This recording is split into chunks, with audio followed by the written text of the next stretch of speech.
लर्जिश हो जाना एक ऐसी कंडीशन है जिसमें हमारे गाल ब्लेडर और स्मॉल इंटेस्टाइन को कनेक्ट करने वाली नाली यानी कि बाइल डक्ट बंद हो जाती है, जिससे गाल ब्लेडर में स्वेलिंग और सीवियर पेन शुरू हो जाता है। कोलिसिस्टाइटिस एक इमरजेंसी कंडीशन है जिसे अगर फौरन से ट्रीट ना किया जाए तो इससे पेशेंट की डेथ भी हो सकती है। तो आइए जानते हैं कि कोलिसिस्टाइटिस होती क्यों है। कोलिसिस्टाइटिस हमारी बाइल डक्ट ब्लॉक हो जाने से होती है, जिसकी अहम वजूहात में बाइल डक्ट में गाल स्टोन्स का फंस जाना या ट्यूमर ग्रोथ हो जाना शामिल हैं। गाल स्टोन्स हमारे लिवर से एक खास लिक्विड रिलीज होता है जिसे बाइल कहते हैं। बाइल हमारे गाल ब्लेडर में स्टोर होता रहता है और वहां से बाइल डक्ट के थ्रू स्मॉल इंटेस्टाइन में रिलीज होता है। बाइल फूड में मौजूद फैट्स को डिग्रेड करने का काम करता है, जबकि बाइल में मौजूद कोलेस्ट्रॉल और बिलीरुबिन गाल स्टोन्स की वजह से बन सकते हैं।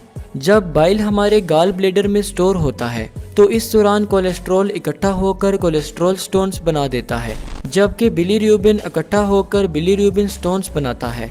इस तरह ये स्टोन्स गाल ब्लेडर में जमा होते रहते हैं और साइज में बड़े हो जाते हैं। अगर कभी ये स्टोन्स बाइल के साथ बाइल डक्ट में आ जाएं, तो बाइल डक्ट को ब्लॉक कर देते हैं, जिससे गाल ब्लेडर पर प्रेशर पड़ता है और वो स्वेल होने लग जाता है और सीवियर पेन की वजह बनता है। क्योंकि बाइल हमारी बॉडी में मौजूद फैट्स को डिग्रेड करता है, इसलिए ऐसे लोग जिन्हें डायबिटीज हो या फिर वो मोटापे का शिकार हो तो उनमें फैट्स ज्यादा होते हैं, जिससे बाइल की प्रोडक्शन भी ज्यादा होती है, जो गाल ब्लेडर में गाल स्टोन्स की वजह बनती है। गाल स्टोन्स के अलावा अगर हमारी बाइल डक्ट में किसी अननोन रीजन से ट्यूमर ग्रोथ हो जाए तो इससे भी बाइल डक्ट ब्लॉक हो जाती है, जो कोलिसिस्टाइटिस की वजह बनती है।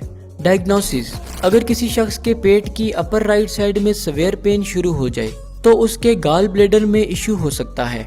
ऐसे केसेस में पेशेंट को फौरन हॉस्पिटल में एडमिट किया जाता है और खाने पीने से रोका जाता है, जबकि वेन्स के थ्रू न्यूट्रिएंट्स बॉडी में ट्रांसफर किए जाते हैं। इस दौरान पेशेंट्स के कुछ टेस्ट्स किए जाते हैं और अगर बाइल डक्ट में गाल स्टोन्स मौजूद हो तो मेडिसिन के थ्रू गाल स्टोन्स को डिसॉल्व किया जाता है। कुछ केसेस में अगर मेडिसिन से गाल स्टोन्स डिसॉल्व ना हो तो पेशेंट्स को गाल ब्लेडर सर्जरी यानी कि कोलिसिस्टेक्टोमी सजेस्ट की जाती है। अगर आपको इस वीडियो को लेकर कोई भी सवाल हो या फिर आप हमें कोई टॉपिक सजेस्ट